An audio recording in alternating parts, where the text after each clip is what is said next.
Ward boy जल्दी हो, जल्दी, इमरजेंसी है, आइए।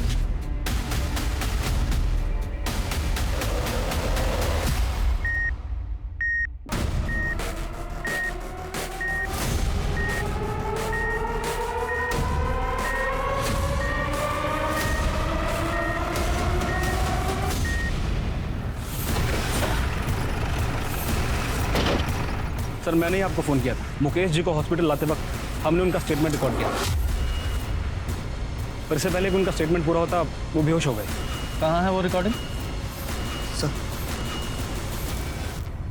ये किसका आइडिया था? मुकेश जी। पर सर अगर वो नहीं भी बोलते ना तो मैं उनका स्टेटमेंट ज़रूर रिकॉर्ड करता अपनी सेफ्टी के लिए। सर ये उनका वॉलेट है। चेक करो। सर हमने उनकी फैमिली को फ़ोन कर दिया है, उनके बेटे और वाइफ आते ही होंगे। गुड। शर्मा और हमें जरा इंस्पेक्टर साहब कैसे हो गया ये सब कुछ? वो ठीक तो है? आप शांत हो जाइए, जरा मेरे साथ आइए।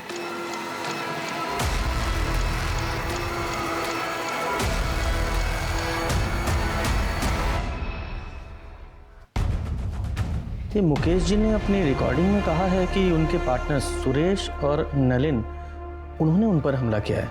हो सकता है बिजनेस से रिलेटेड कोई प्रॉब्लम हो। आप बता सकती हैं उनका बिजनेस में कोई प्रॉब्लम चल रहा था क्या? इंस्पेक्टर साहब इन्होंने अपने बिजनेस के बारे में कभी मुझसे कुछ डिस्कस ही नहीं किया, और सच कहूं तो मैंने भी कभी उनसे पूछा नहीं। लेकिन ये सुरेश और नलिन, इनके साथ तो इनकी अच्छी पड़ती थी। जहां तक मैं जानती हूँ कोई प्रॉब्लम नहीं थी। कैसे कर सकते हो सर? डॉक्टर साहब अब कैसे है वो? हम पूरी कोशिश कर रहे हैं। प्लीज सर एक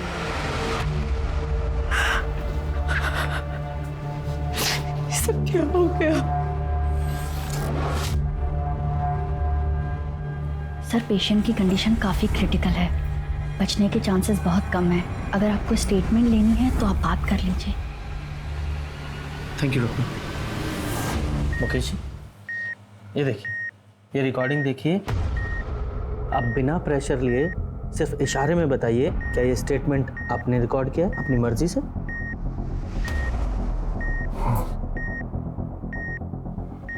मतलब आपके पार्टनर्स सुरेश और नलिन उन्होंने आप पर गोली चलाई? हाँ, मेरे पार्टनर ने गोली मारी। उन्हें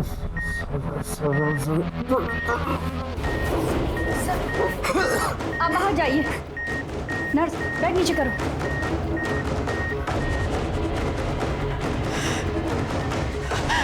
इंस्पेक्टर साहब क्या हो रहा है? हाउस कैसे है? देखिए आप टेंशन मत लीजिए, ट्रीटमेंट चल रहा है, वो ठीक हो जाएगा। हाँ?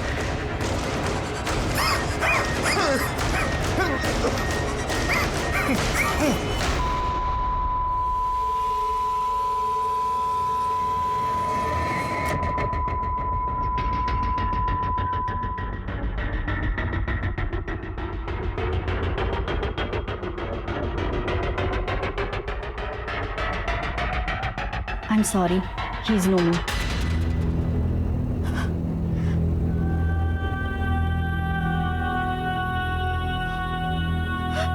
शर्मा ये बॉडी का पोस्टमार्टम कराओ और सुरेश और नलिन दोनों को अरेस्ट करो तुरंत।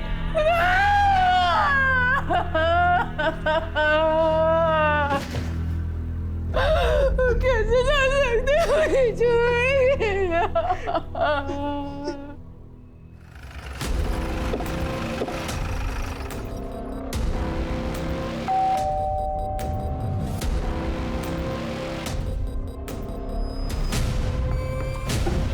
इतनी रात को कौन आया?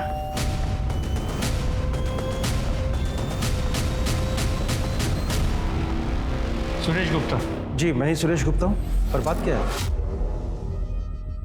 हम आपको अरेस्ट करने आए, घर की तलाशी लो। अरे एक मिनट, अरेस्ट किस लिए? मुकेश अग्रवाल के कत्ल के जुर्म में। क्या मुकेश का मर्डर? हाँ, अभी कुछ देर पहले ही मुकेश का मर्डर हुआ है एमजी रोड। मरने से पहले उसने तुम्हारा और सुरेश गुप्ता का नाम लिया। गुप्ता पूरा घर चेक करो। मैडम सर आपको कोई गलतफहमी हुई है, मेरे पति मुकेश जी को सपने में भी कोई नुकसान नहीं पहुंचा सकते हैं। आपके पास इसके अलावा कोई प्रूफ है कि मेरे पापा ने किया है? आप वारंट लेके आइए। हमें हमारा काम पता है, इन्वेस्टिगेशन के बीच में बाधा मत डाली। मैडम पूरे घर की तलाशी ली, कुछ नहीं मिला और घर में दूसरा कोई है भी नहीं। फैमिली कहाँ है तुम्हारी? मैं बैचलर हूँ, इसलिए अकेला रहता हूँ। चलो। क्या कर रही है? सर रुकिए।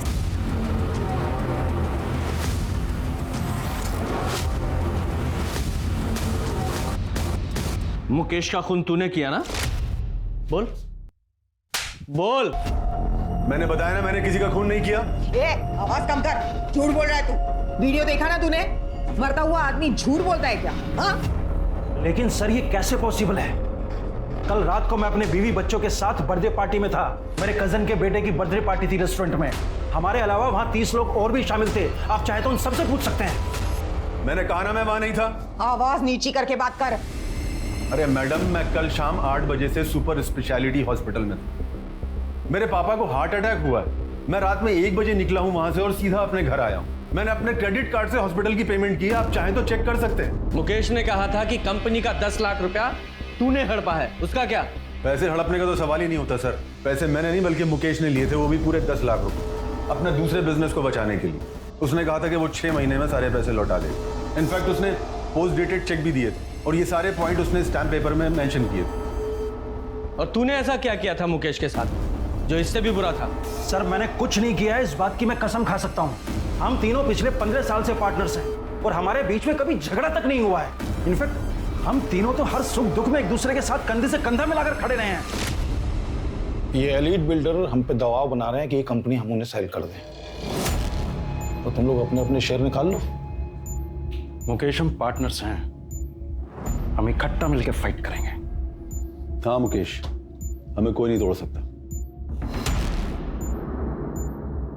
जब तुम लोगों में इतना ही भाईचारा था तो मुकेश ने तुम दोनों पे इल्जाम क्यों लगाया? सर वो मुझे नहीं पता, हो सकता है कि किसी के दबाव में आकर उसने ये बात कही हो। किसके दबाव में? वो मुझे नहीं पता सर, लेकिन सबसे बड़ा प्रूफ ये है कि उस दिन हम दोनों एमजी रोड पर थे ही नहीं।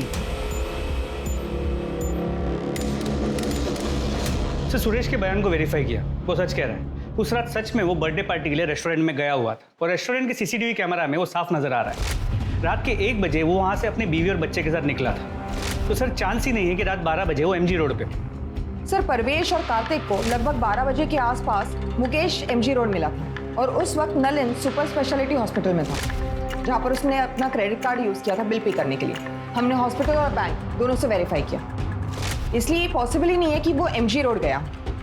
सर एक चांस ये है कि किसी कॉन्ट्रैक्ट किलर को यूज किया। हाँ, लेकिन मुकेश ने अपने बयान में साफ साफ सुरेश और नलिन का नाम लिया है कि उन दोनों ने उस पर गोली चलाई है, किसी और ने नहीं, और दोनों के पास बाइक भी है। लेकिन अभी तुम दोनों ने कंफर्म किया कि वो दोनों वहां थे ही नहीं। सर हो सकता है ये मुकेश झूठ बोल रहा हो। हाँ, लेकिन एक मरता हुआ आदमी झूठ क्यों बोलेगा? एक काम करो, ये परवेश और कार्तिक, इन दोनों की डिटेल्स निकालो और ये मुकेश की फैमिली के बारे में पता करो। आपस में इनमें कोई प्रॉब्लम चल रही थी क्या? मुकेश के पेरेंट्स तो 10 साल पहले ही गुजर गए थे और मुकेश अपने पेरेंट्स के इकलौते थे। कल रात तुम कहाँ थे? सर मैं अपने कमरे में मूवी देख रहा था और फिर राहुल, राहुल, तेरे पापा को गोली लग गई है। क्या? हाँ, हॉस्पिटल से फोन आया, चल जल्दी से। मैं तो बस किचन का काम खत्म करके सोने ही जा रही थी, अचानक कार्तिक का फोन आया कि हॉस्पिटल आ जाओ। मेरी तो कुछ समझ में ही नहीं आया। मुकेश तो डिनर करके बाहर वॉक करने गए थे। सुरेश और नलिन को कैसे पता चला कि मुकेश रात को डिनर के बाद बाहर वॉक करने जाने वाले? तो आपको भी लगता है कि सुरेश और नलिन ने मुकेश को मारा है? आपको नहीं लगता इंस्पेक्टर? I mean, मुकेश ने अगर कहा है तो सच ही कहा होगा ना, वो झूठ क्यों बोलेंगे?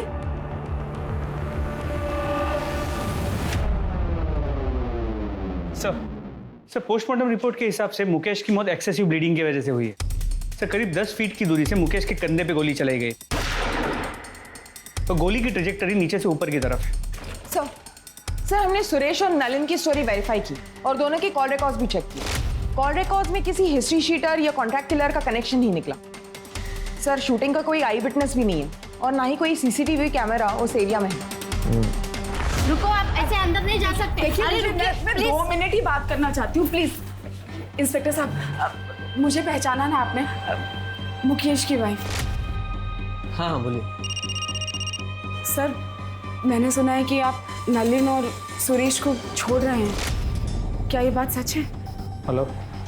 हाँ, छोड़ना ही पड़ेगा ना, क्योंकि मुकेश जी का स्टेटमेंट हमारी इन्वेस्टिगेशन के फैक्ट से मैच नहीं करता और उन दोनों के खिलाफ हमारे पास कोई पुख्ता सबूत नहीं है, इसलिए हम उन्हें ज़्यादा दिन कस्टडी में नहीं रख सकते। लेकिन सर, आप भी जानते हैं खून हुआ है मेरे पति का, कुछ भी कीजिए, हाथ छोड़ रही हूँ आपके आगे। जिसने भी मेरे पति को मारा वो को मुझे इंसाफ चाहिए सर।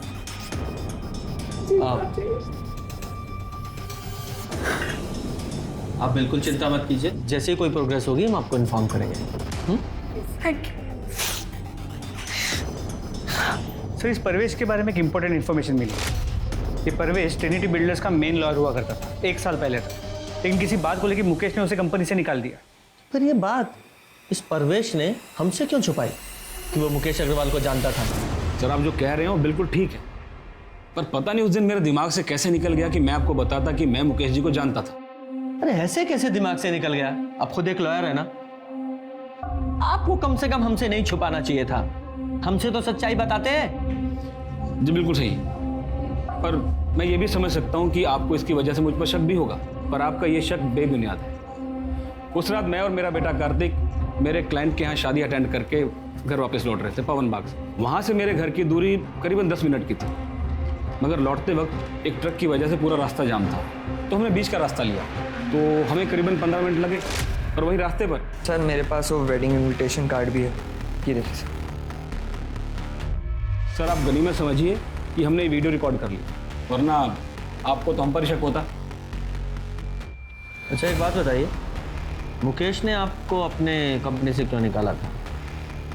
एक्चुअली सर, एक डिस्प्यूटेड लैंड था जिस पर 5-6 अलग अलग पार्टीज का हक था। मुकेश जी चाहते थे कि मैं इलीगली वो ज़मीन उनके नाम पर करवा दूँ। अरे वो 5-6 लोग हैं, लोअर मिडिल क्लास, उन्हें डरा धमका के भगा दूंगा मैं, वो अपना क्लेम वापस कर लेंगे, तो मैंने उसे तैयार करो। नहीं मुकेश, ये सब इलीगल है, नहीं करूँगा। तो आज के बाद तुम्हारी जरूरत भी नहीं है मुझे, तुम जा सकते हो। सर, मुकेश जी ने अपने छोटे से लालच की वजह से 10 साल पुराना रिश्ता 1 मिनट में तोड़ दिया, तो मैंने भी कंपनी छोड़ दी और कभी पलट कर नहीं देखा। सर, अगर मुझे ही बदला लेना होता तो मैं इतना लंबा इंतजार क्यों कर, बताइए आप। सर, परवेश ने जो कहानी बताई थी वो करेक्ट है। वो लोग उस रात सच में शादी में गए हुए, शादी के वीडियो फुटेज में वो लोग साफ नजर आ रहे हैं। और सर, उस रात हाईवे पे सच में ट्रैफिक जैम था, जैसे परवेश ने बताया था, इसीलिए उन्होंने अंदर का रास्ता लिया। सर हमने सुरेश और नलिन की स्टोरी वेरीफाई की, सब सच बोल रहे। 6 महीने की इन्वेस्टिगेशन और सभी संदिग्धों पर नजर रखने के बाद भी जब पुलिस के हाथ कुछ नहीं लगा तो पुलिस ने इस केस को बंद कर दिया, पर नियति को कुछ और ही मंजूर था। मुकेश की केस फाइल बंद करने के 6 महीने बाद, यानी कि मुकेश के मर्डर के 1 साल बाद, कुछ ऐसा हुआ जिसने ठंडे बस्ते में पड़े मुकेश मर्डर की केस को रीओपन करा दिया।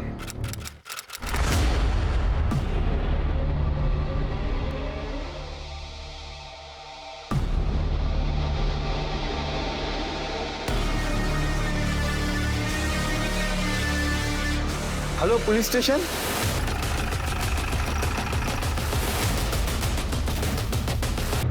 चेक करो, इन एविडेंस बैग में डालो। सर एंट्री वोल्ट से लगता है कि क्लोज रेंज से 2 बुलेट चलाई गई। शायद इस लड़की की कल या सर कोई सेक्स या रेप का साइन तो नहीं है, और सर लड़की के पास से ऐसे कुछ नहीं मिला है जिससे इसकी शिनाख्त हो सके। सर, जिस आदमी ने हमें बताया था उसने कहा था कि वो एक बंगला किसका है? सर, ये तो नहीं पता चल पाया है कि जगह काफ़ी सुनसान है। यहाँ से सबसे नज़दीक जो घर है वो भी 500 मीटर दूर है, और वो भी बंद। आसपास की बस्ती में जरा पता करो ये बंगला किसका है। सर, दीवार के पास पड़ा था। हो सकता है ये मोबाइल इस मोबाइल को लैब में भेजो और अनलॉक कराओ। सर, जिस लड़की की बॉडी हमें मिली थी उसका नाम साक्षी है, जो उस बंगले में मिला था अनलॉक हो गया, ये फ़ोन उसी का है। सर, कॉन्टैक्ट लिस्ट में नाम देखिए। 3+ builders office, Mukesh Agarwal sir, Suresh Gupta sir, Nalin Sukhane, Mukesh Agarwal murder case.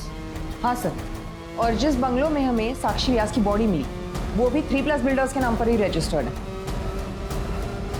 इन दोनों पार्टनर से फिर से मुलाकात करनी पड़ेगी। जी हाँ, हम साक्षी को जानते हैं, हमारे यहाँ अकाउंट डिपार्टमेंट में काम करती है। मर्डर हुआ है उसका, वो भी आपकी कंपनी के बंगले में। क्या मर्डर हो गया? जी। लेकिन कल तो वो ऑफिस आई थी, आज नहीं आई, तो हमें लगा कि शायद अपनी माँ की देखभाल के लिए छुट्टी ले ली होगी। साक्षी की माँ नूतन बीमार रहती है, वो अपने बिस्तर से उठ तक नहीं सकती है। अच्छा एक बात बताइए, उसे कोई परेशान वगैरह तो नहीं कर रहा था? नहीं। उसका कोई अफेयर वगैरह? नहीं ऑफिसर, ऑफिस में तो ऐसा कुछ नहीं था। और वो बाहर क्या करती है वो हमें नहीं पता, लेकिन हाँ व्यवहार में अच्छी थी और काम भी अच्छा करती थी। उसके घर का एड्रेस दीजिए, और हाँ आपके स्टाफ से पूछताछ कर लें। हाँ श्योर। साक्षी ने अपने पर्सनल लाइफ के बारे में कभी आपसे कोई बात की है? नहीं सर, वो अपने आप में रहती थी, कभी किसी से ज़्यादा घुलती मिलती नहीं थी। साक्षी के बारे में हम ज़्यादा कुछ नहीं जानते सर।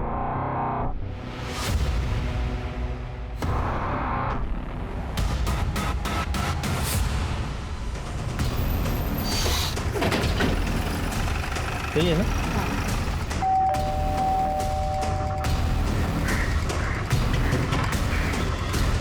क्या हुआ सर?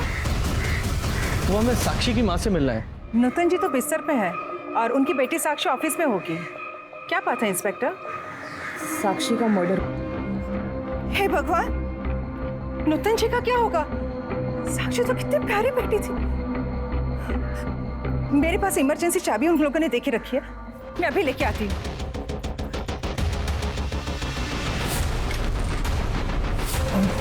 सर ऊपर प्लीज।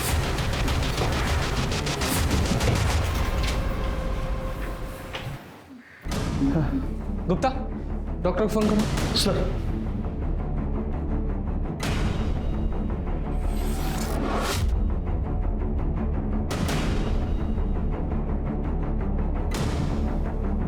पूजा, जरा आस पड़ोस में साक्षी के बारे में पता करो। सर आप आइए। हाँ जी, आप ठीक है? पानी पियेंगे? भगवान साक्षी जैसी बेटी सबको दे। इतना साल से उसकी माँ बीमार रहती थी कि 3 साल पहले उन्होंने बिस्तर ही पकड़ ली, पर साक्षी, उसने कभी हिम्मत नहीं हारी। मैंने तो साक्षी से कहा भी था कि अपनी माँ को ओल्ड एज होम में शिफ्ट कर दी। माँ की सेवा मेरे जैसे और कौन करेगा रंजना आंटी, और जब तक मैं हूँ मैं किसी और से माँ की सेवा क्यों करवाऊँ?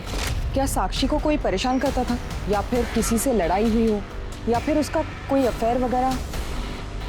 नहीं नहीं मैडम, हमारा मोहल्ला तो बहुत सेफ है, और साक्षी को नूतन जी की सेवा और उसकी नौकरी में से फुर्सत ही कहाँ मिलती थी जो वो कोई अफेयर बफेयर करे। तो इसका मतलब ये साक्षी एक आइडियल बेटी थी, एक अच्छी पड़ोसी भी थी। हाँ सर, मेरी राजीव सर से भी बात हुई। उन्होंने कहा कि साक्षी ऑफिस में भी बहुत अच्छे से काम करती है। सर लेकिन अजीब बात यह है कि साक्षी के ऑफिस में साक्षी के बारे में किसी को कुछ भी नहीं पता, और उससे अजीब बात यह है कि साक्षी के बैंक अकाउंट में कभी भी 3+ बिल्डर्स से कोई पेमेंट रिफ्लेक्ट नहीं हो रही। हाँ लेकिन हमने जब बैंक स्टेटमेंट चेक किया तो एक पेमेंट आई थी जो मैटरनिटी क्लिनिक को की गई थी। जरा पता करो ये पेमेंट क्यों की गई थी। जी मैम, 2 महीने पहले साक्षी व्यास ने यहाँ पे अबॉर्शन करवाया था। कंसर्न किसने दिया था? उसकी मदर नूतन व्यास, जो उसको यहाँ पे अबॉर्शन के लिए लेके आई थी। सर मैंने हॉस्पिटल का सीसीटीवी फुटेज चेक किया। जो औरत साक्षी के साथ अबॉर्शन के लिए गई थी वो 3+ बिल्डर्स के ऑफिस की एक एम्प्लॉई है, उसका नाम ज्योति है। ये तुम लोगों की कंपनी में चल क्या रहा है? साक्षी एम्प्लॉय थी ना आपकी, फिर उसके बैंक अकाउंट में एक भी सैलरी डिपॉजिट क्यों नहीं हुई? आप सही कह रहे हैं सर, हमारे पास उसकी सैलरी का कोई रिकॉर्ड नहीं है, क्योंकि उसे सारी पेमेंट कैश में होती थी। क्यों? क्योंकि साक्षी का पूरा पैसा उसकी माँ की दवाइयों और उसके इलाज में जाता था। तो उससे क्या? वो इसलिए कि साक्षी नहीं चाहती थी कि उसकी सैलरी का एक भी पैसा टैक्स में कटे। अच्छा, कमाल की कंपनी चला रहे हैं आप लोग। मतलब एक एम्प्लॉय के लिए सारी कंपनी के रूल आप ताक पर रख देंगे। आइए, ये आप ही के एम्प्लॉय है ना? ये मोहतरमा साक्षी के साथ हॉस्पिटल गई थी उसकी माँ बनके, उसका अबॉर्शन कराने के लिए, जबकि साक्षी का कोई बॉयफ्रेंड तक नहीं है। सीधे सीधे और साफ साफ बताइए, ये चल क्या रहा है आप लोगों की कंपनी में? बोलिए। सर, एक दिन छुट्टी वाले दिन हम दोनों किसी काम से ऑफिस आए थे, तो हमने देखा कि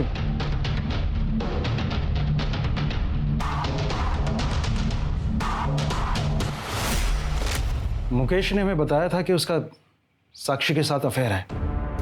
इसलिए साक्षी ने जब कैश पेमेंट की बात की तो हम दोनों मना नहीं कर पाए। सर, हम सच बोल रहे हैं, हम दोनों आपसे कुछ नहीं छिपा रहे। ये मुकेश मर्डर केस की इन्वेस्टिगेशन के दौरान ये एंगल तब सामने नहीं आया था। सर, साक्षी की पोस्टमार्टम रिपोर्ट के हिसाब से उसकी मौत 4 मार्च को 4 से 6 बजे के बीच हुई और सर 2 बुलेट्स फायर किए गए थे, जिसकी वजह से उसके इंटरनल ऑर्गन डैमेज हुए और उसकी मौत हुई। और सर, बैलिस्टिक रिपोर्ट के हिसाब से जिस गन से साक्षी को मारा गया था उसी गन का इस्तेमाल हुआ था मुकेश को मारने के लिए भी। मतलब साफ है कि साक्षी और मुकेश मर्डर केस आपस में कनेक्टेड हैं। हमारे पास जितने भी एविडेंस है मुकेश मर्डर केस के, वो सारे इकट्ठा करो। हम मुकेश मर्डर केस को रीओपन करने के लिए कोर्ट में एप्लीकेशन दे रहे हैं।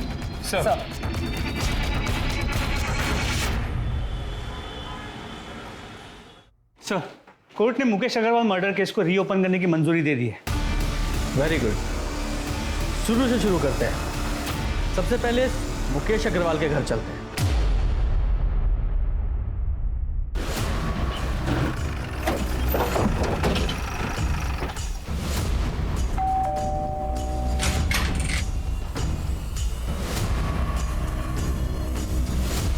अलका अग्रवाल से मिला?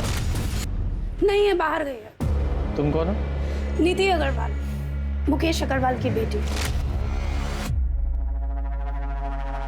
लीजिए, आ गई आपकी अलका मैडम।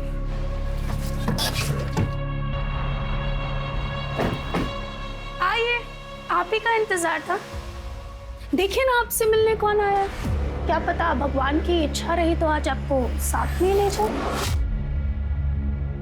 नीति, अपने कमरे में जाओ। हाँ, वैसे भी तुम्हारी शक्ल देखने से तो अच्छा है कि मैं अपने रूम में ही बैठूं।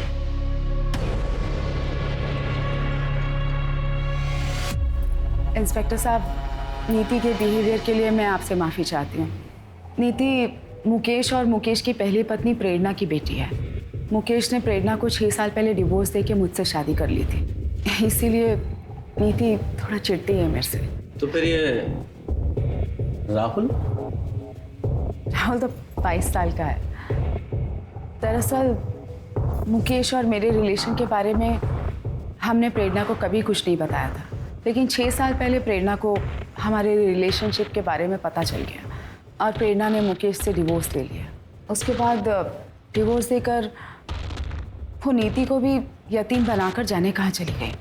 और नीति उस वक्त वो सिर्फ 20 साल की थी और उसे ये लगता था कि उसके पेरेंट्स के डिवोर्स का सबसे बड़ा कारण मैं ही हूँ।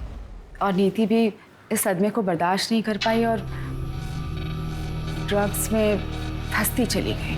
मुकेश की पहली पत्नी प्रेरणा, वो कहाँ है? उसके बारे में मुझे कुछ नहीं पता। हाँ, इतना कह सकती हूँ कि जब तक मुकेश जिंदा थे वो हर महीने प्रेरणा को कुछ पैसे भेजा करते थे। तो मुकेश का अफेयर तो उसकी कंपनी के अकाउंटेंट साक्षी के साथ भी था, उसका भी ख्याल रखते थे वो। साक्षी? कौन साक्षी? माफ कीजिए, मैंने तो ये नाम कभी सुना ही नहीं है। मैं नहीं जानती इस लड़की को कौन है ये। झूठ क्यों बोल रही है? सबको पता है कि मेरा बाप कितना घटिया और कितना गिरा हुआ इंसान। निधि, तू चुप कर। सर, मेरे बाप ने पहले इस कमीनी के लिए मेरी माँ को छोड़ा और फिर तीसरा अफेयर चलाया साक्षी के साथ, और जैसे ही इसको पता चला इसने। खबरदार जो मुझसे झूठ खाता। सब समझ में आ रहा है मुझे। कौन है ये साक्षी? उसी की वजह से आजकल संडे को भी आपको ऑफिस में काम आ जाता है। ऑफिस में वर्कलोड है तो काम करूंगा ना। झूठ मत बोलिए मुझसे। यही एक्सक्यूजेस तुम प्रेरणा को दिया करते थे मेरे लिए। आज वही झूठ आप साक्षी के लिए मुझे बोल रहे हो। आप साक्षी, ऐसा कुछ भी नहीं हुआ था। तो जाने नशे में क्या क्या इमेजिन करती रहती है। और सच तो ये है कि ये तो हमेशा यही चाहती थी कि हम लोगों में हमेशा झगड़े होते रहे। झूठ बोलना बंद करो। सर, अगर आपको मेरी बात पे यकीन नहीं है ना तो राहुल से पूछ लीजिए। नीति, क्यों मेरा घर बर्बाद करने पे तुली पड़ी है तू? घर बर्बाद मैंने किया या तूने हमारा घर बर्बाद किया?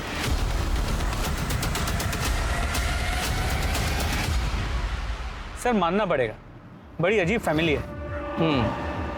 शर्मा, इस राहुल और इसकी मालका दोनों पे नजर रखो, और साथ ही इस नीति पर भी, क्योंकि हो सकता है इस नीति ने नफरत, लालच या फिर नशे में ये सब किया हो। इस नीति की CDR लोकेशन और कॉन्टैक्ट डिटेल्स निकालो, जरा पता करो ये नीति मुकेश के मर्डर वाली रात को कहाँ थी, क्योंकि हो सकता है कि नीति और उसकी माँ प्रेरणा ने मिलकर ही मुकेश को मारा हो। इस प्रेरणा से भी मिलना पड़ेगा। साहब, नीति मेरे करीब कभी थी ही नहीं। उसे बिल्कुल पसंद नहीं था कि उसे कोई रोके टोके या उसे ये बताए कि उसे क्या करना है क्या नहीं करना है। यहाँ तक कि उसकी माँ भी नहीं, यानी कि मैं। जब मुकेश ने मुझे छोड़ा तो नीति के इसी बिहेवियर के कारण मुझे नीति को छोड़ना बहुत आसान हो गया था। आपको मुकेश अग्रवाल के मर्डर के बारे में पता है? साहब, ये कैसी बातें कर रहे हैं आप? ऑफ कोर्स पता था। मुकेश की मौत की खबर महीनों तक टीवी पे चली थी, और मेरे लिए तो मुकेश उसी दिन मर गया था जिस दिन उसने अलका के लिए मुझे छोड़ा था। लेकिन साहब, मैंने मुकेश को एक ही शर्त पर डिवोर्स दिया था कि नीति की जिम्मेदारी अब उसकी जिम्मेदारी रहेगी। पर आज मैं एक बिजनेसमैन करण शर्मा की पत्नी हूँ। मैं अपने पास्ट को भूल चुकी हूँ साहब। मेरे पास्ट से मुझे कोई लेना देना नहीं है। मुकेश और साक्षी के कत्ल में एक ही माउजर गन का इस्तेमाल हुआ। लोगों ने कत्ल किया था, और अगर ऐसा था तो फिर दो अलग कातिल एक ही हथियार कैसे इस्तेमाल कर सकते हैं? पुलिस के सामने जो तथ्य आ रहे थे उनसे साफ पता चल रहा था कि मुकेश एक दोगले किस्म का आदमी था, और उसका कैरेक्टर भी साफ नहीं था। वही तथ्यों से लग रहा था कि साक्षी एक विक्टिम है जिसके साथ गलत हुआ। सर, साक्षी को मारने का मोटिव अलका के बेटे राहुल के पास था, लेकिन साक्षी और राहुल के बीच में कांटेक्ट हुआ हो ऐसा कोई लीड हमें मिला नहीं। नीति के कांटेक्ट लिस्ट में ज़्यादातर नंबर्स ड्रग पेडलर्स के। हमें ऐसा लगा कि शायद नीति ने उनका इस्तेमाल किया होगा मुकेश को मारने के लिए, लेकिन ऐसा भी कोई सबूत नहीं मिला। और ये सुरेश और नलिन, इनका क्या? नहीं सर, साक्षी के मर्डर के वक्त इन दोनों की मोबाइल की लोकेशन बंगले के पास की नहीं थी। सर, कहीं है कि इस मुकेश मर्डर केस की तरह ठंडा ना बढ़ जाए।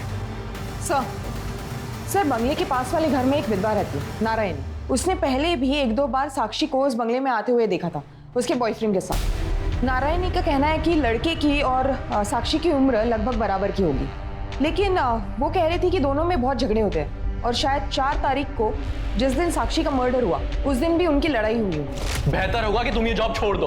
और छोड़ दो क्या, तुम्हें ये जॉब छोड़ना ही पड़ेगा।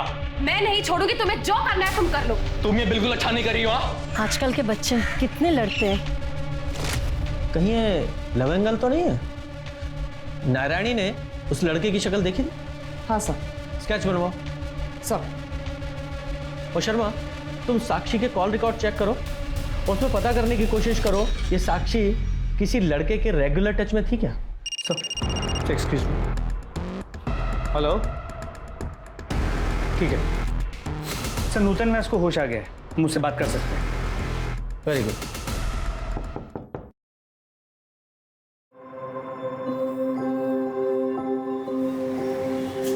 नमस्ते सर, आप लोग?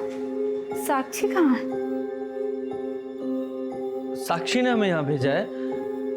उसने कहा है कि आप घर चलिए, मैं आती हूँ, तब तक आपसे बातें करते हैं। साक्षी के बारे में कुछ बताइए ना।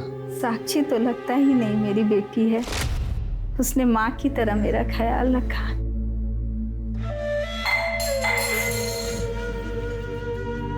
माँ, आप क्यों परेशान हो रहे हो? मुझे बोल दिया होता। ऐसा लगता है मैंने नहीं, उसने मेरी परवरिश की। उसने मुझे कभी अकेला नहीं छोड़ा।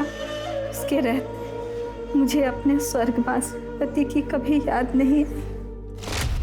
बहुत ही खुश मिजाज, जिंदा दिल और हंसमुख है मेरी बेटी, लेकिन उन दोनों कमीनों ने मेरी बेटी की जिंदगी बर्बाद कर दी। किन्होंने? उसके मालिक मुकेश और सुरेश ने। मेरी फूल सी बच्ची के साथ जो किया, भगवान करे मेरी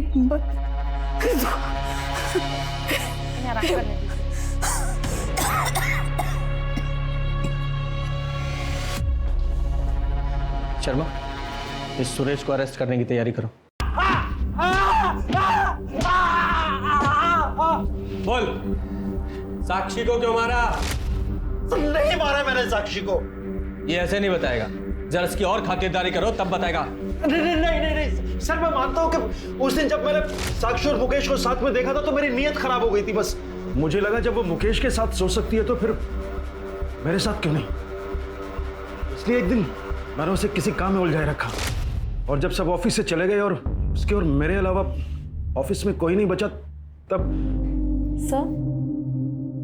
सर ये मैंने आउटस्टैंडिंग अमाउंट की डिटेल्स मेल कर दी।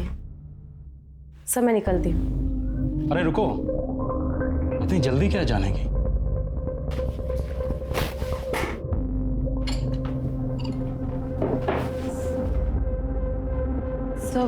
सर मैं ड्रिंक नहीं करती। लेकिन खुश तो करती हो ना? आज रात मुझे खुश कर दो। क्या कहती है? ज्यादा ना सती सावित्री बनने की जरूरत नहीं है। मैं और नवीन तुम्हारे और मुकेश के बारे में सब कुछ जानते हैं। और सोचो, मुकेश की वाइफ को पता चल गया तो तुम्हारा क्या होगा? मुकेश तुम्हें धक्के मार के निकाल देगा। फिर तुम्हारी माँ का क्या होगा?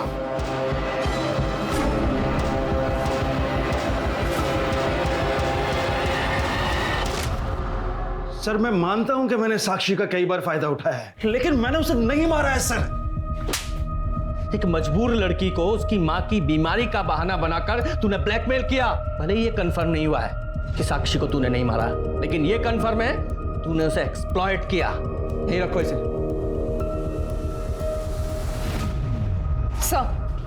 सर नारायणी के हिसाब से यही वो लड़का है जो साक्षी के साथ उस बंगले में आता था।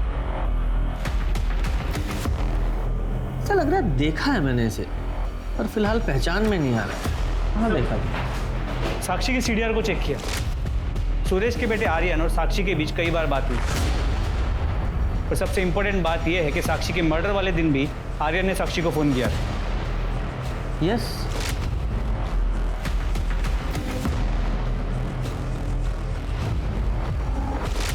ये आर्यन है। शर्मा ये देखो इसका हेयर स्टाइल। आर्यन ही वो लड़का है जो साक्षी से मिलने वो कंपनी के बंगले में जाता था।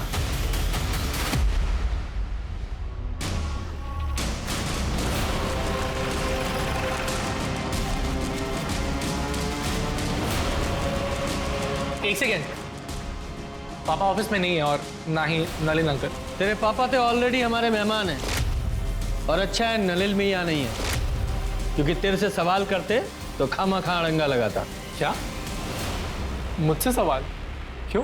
केबिन में बात करें? केबिन में क्यों? यहीं कीजिए, सबके सामने। ठीक है, अगर तुझे प्रॉब्लम नहीं है तो यही पूछ लेते हैं। साक्षी को तू कितनी अच्छी तरह से जानता था? साक्षी मैं नहीं जानता था। झूठ बोलता है। इस कंपनी में एम्प्लॉय थी वो, और बोलता है नहीं जानता। हाँ मतलब मैं उसे एम्प्लॉय की तरह जानता हूँ, बट पर्सनली नहीं। तो फिर कंपनी के बंगले में उससे क्यों मिलने जाता था? एक सेकेंड, क्या बोले जा रहे हैं आप? कुछ ही मत बोलिए आप। कुछ भी नहीं बोल रहा हूँ। आई विटनेस है हमारे पास, जिसने तुझे और साक्षी को उस बंगले में कई बार देखा था। 4 मार्च को जिस दिन साक्षी का मर्डर हुआ, तेरे फोन की लोकेशन उसी बंगले के पास की है। बोल, क्यों मारा साक्षी को? क्यों मारा? बताओ वरना यहीं हड्डियां तोड़ूंगा मैं तेरी, वो भी सबके सामने। बोल। और क्या करता मैं सर? मैंने उस साक्षी को कितनी बार वार्न किया, उससे भीख तक मांगी कि वो मेरे पापा से नहीं मिले, पर वो मेरी एक नहीं सुनती थी। मेरी माँ उसकी वजह से कितना परेशान हो रही थी। नहीं, कहाँ था मतलब? ऑफिस में तो नहीं थे। सारे दिन ऑफिस में रहता हूँ क्या? बाहर मीटिंग्स भी होती हैं। हाँ, ऑफिस में साक्षी के साथ मीटिंग के लिए जगह नहीं मिलती तो बाहर मीटिंग करते हो। मेरे मामलों से ना दूर है, मतलब वरना क्या? हाँ बोलो, वरना क्या? अरे बात तो पूरी करके जाओ, वरना क्या? ये हमारी घर की हर रोज की कहानी हो गई थी सर। तो हमने सोचा कि हम ही इस झगड़े को सुलझा देते हैं। तो हमने साक्षी को कंपनी के बंगलों में बात करने के लिए बुलाया। लेकिन मेरी इसमें कोई गलती नहीं है, तुम्हें अपने पापा से बात करनी चाहिए। मैं बेवकूफ नहीं हूं। ये घटिया काम करिए, तुम अमीर बनना चाहती हो ना, मैं तुम्हें मेरी फैमिली बर्बाद नहीं करने दूंगा। बेहतर होगा कि तुम ये जॉब छोड़ दो। और छोड़ दो क्या, तुम्हें ये जॉब छोड़ना ही पड़ेगा। मैं नहीं छोड़ूंगी, तुम्हें जो करना है तुम कर लो। तुम ये बिल्कुल अच्छा नहीं कर रही हो। लेकिन मेरे लिए यही अच्छा है। मैं तुम्हें तुम्हारी माँ की लाश के लिए पैसे दे दूंगा, लेकिन तुम बस मेरे पापा का पीछा छोड़ दो बस।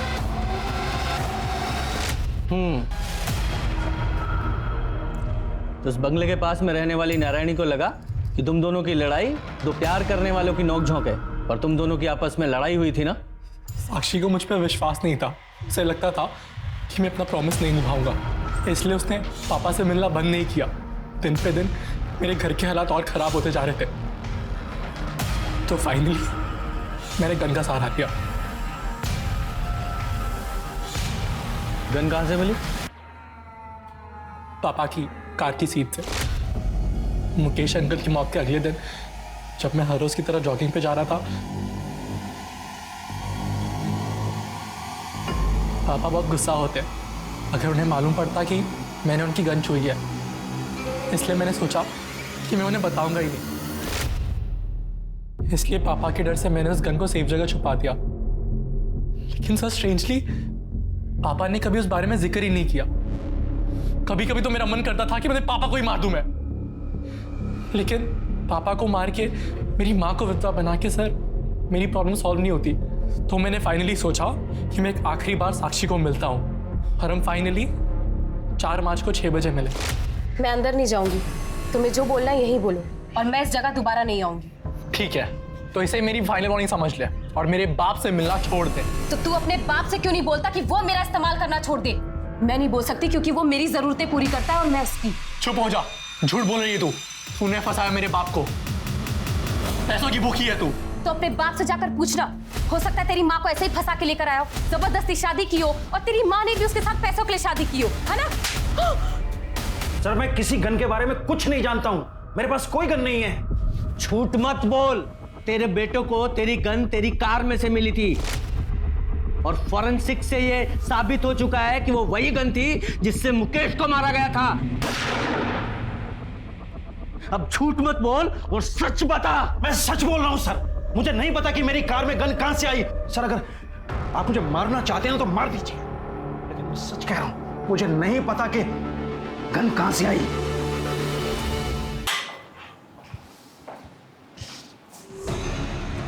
शर्मा, कहीं ये सुरेश सच तो नहीं बोल रहा है? कोई सचमुच में ही सुरेश को मुकेश के मर्डर में फंसाने की कोशिश कर रहा हो? सर जब ऑफिस में पूछताछ की थी तो वहाँ के लोगों ने कहा था कि ऑफिस की कार तीनों पार्टनर्स यूज करते हैं, और एक एक्स्ट्रा चाबी ऑफिस में भी होती है। हाँ, तो ऐसा हो सकता है ना कि या तो कातिल इन तीनों पार्टनर्स की फैमिली में से ही कोई है, या फिर इनके अलावा कोई ऐसा आदमी जिसकी पहुंच उन चाबियों तक थी। उसने मुकेश का मर्डर किया और गन इस सुरेश की कार में प्लांट कर दी। कौन हो सकता है ऐसा? पुलिस ने साक्षी के कातिल को ढूंढ लिया था। आर्यन ने साक्षी का कत्ल किया था अपनी माँ की खुशियाँ वापस लौटाने के लिए, बिना ये सोचे कि इस कदम से उसने अपने परिवार को बर्बाद कर दिया था। पर सवाल अभी भी वही था कि मुकेश का कातिल कौन है। पुलिस की हर संभव कोशिश एक डेड एंड पर जाकर रुक जाती थी। इसलिए पुलिस ने एक बार फिर सब कुछ शुरू से शुरू करने का सोचा, और तब कुछ ऐसे तथ्य सामने आए जिसे पुलिस ने पहली बार गलती से नजरअंदाज कर दिए थे। इसमें साफ साफ तो लिखा है कि मुकेश अग्रवाल को जो गोली मारी गई वो सीधी नहीं बल्कि नीचे से ऊपर की तरफ। इतनी बड़ी भूल हमसे हुई कैसे? सर ये बात तो मैंने आपको बताई थी, इसमें भूल कैसे? भूल यही है कि हमने इतनी इंपॉर्टेंट इंफॉर्मेशन को नजरअंदाज किया है। मतलब मैं तुम्हें समझाता हूँ। मुकेश अग्रवाल की हाइट 6 फीट की थी, और पोस्टमार्टम रिपोर्ट के हिसाब से उसे लगभग 10 फीट दूर से गोली मारी गई, और गोली की ट्रेजेक्टरी नीचे से ऊपर की तरफ थी।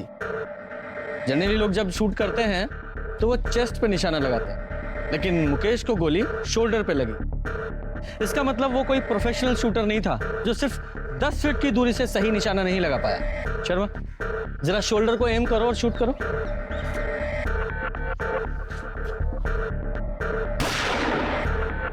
Very good.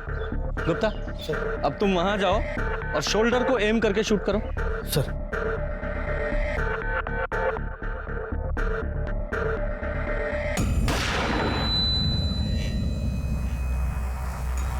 करेक्ट। शर्मा जरा इधर आओ, ये देखो, ये वो टारगेट है जो तुम्हारी बुलेट से हिट हुआ। वो एकदम सीधी बॉडी के पार हुई है। और गुप्ता ने जो शोल्डर पे गोली शूट की उसकी ट्रेजेक्ट्री नीचे से ऊपर की तरफ, मतलब जिसने भी शूट किया है उसकी हाइट मुकेश की हाइट से काफी कम थी। गुप्ता तुम्हारी हाइट कितनी है? सर मेरे 5'8". 5 फुट 8 इंच। शर्मा हमारे सस्पेक्ट्स में से किसकी हाइट 5 फुट 8 इंच की है? जरा पता लगाओ। सर मुकेश मर्डर केस के सारे सस्पेक्ट, सुरेश उसकी पत्नी काजल, उसका बेटा आर्यन, मुकेश की पहली पत्नी प्रेरणा, उसकी बेटी नीति, मुकेश की पत्नी अलका और वो लॉयर परवेश और उसका बेटा कार्तिक, किसी की भी हाइट मुकेश की हाइट से या तो ज्यादा है या उसके बराबर है या बहुत कम है। किसी की भी हाइट परफेक्ट 5 फुट 8 इंच नहीं है, वो सिर्फ तेरी है। बता क्यों मारा अपने फादर को? मैंने अपने पापा को नहीं मारा। तो रो क्यों रहा है? उन्हें नहीं मारना था, उन्हें तो बस एक गोली में घायल करना था। मतलब गोली तू नहीं चलाई? ये सब पापा का ही आइडिया था।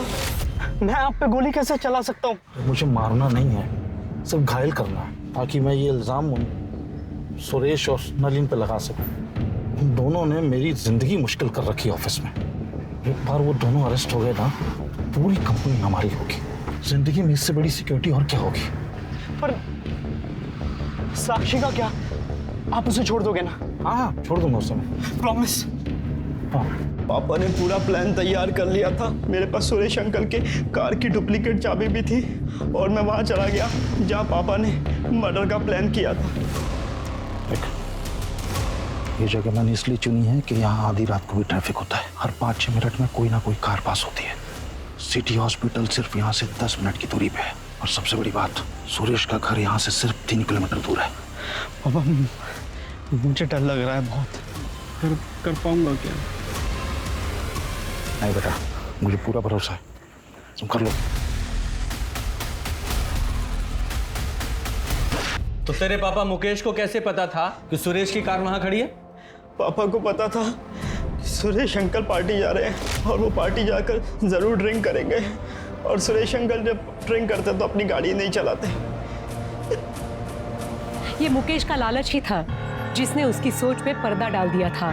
मुकेश का कातिल खुद मुकेश ही था। मुकेश ने प्लान तो अच्छा बनाया था, पर 10 मिनट एक एक्सीडेंटल मर्डर बन गया। पुलिस ने राहुल को अपने पिता के प्लान में साथ देने और फिर शूटिंग के लिए गिरफ्तार किया। मुकेश के प्लान ने बहुत सारे लोगों की जिंदगियां बर्बाद कर दी। अगर पुलिस से इन्वेस्टिगेशन में चूक नहीं हुई होती तो ये केस शायद पहले ही सॉल्व हो जाता। लेकिन इस केस की नियति को, पुलिस को न सिर्फ दोनों कत्ल में माउजर गन का कनेक्शन मिला, बल्कि ये केस भी उसके अंजाम तक पहुंचा।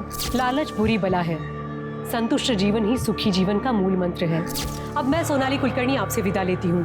कल फिर मिलेंगे क्राइम पेट्रोल सतर्क जस्टिस रीलोडेड के इस नए अध्याय के साथ। तब तक सुरक्षित रहें, सतर्क रहें और अपने परिवार का ख्याल रखें। देखते रहिए क्राइम पेट्रोल सतर्क।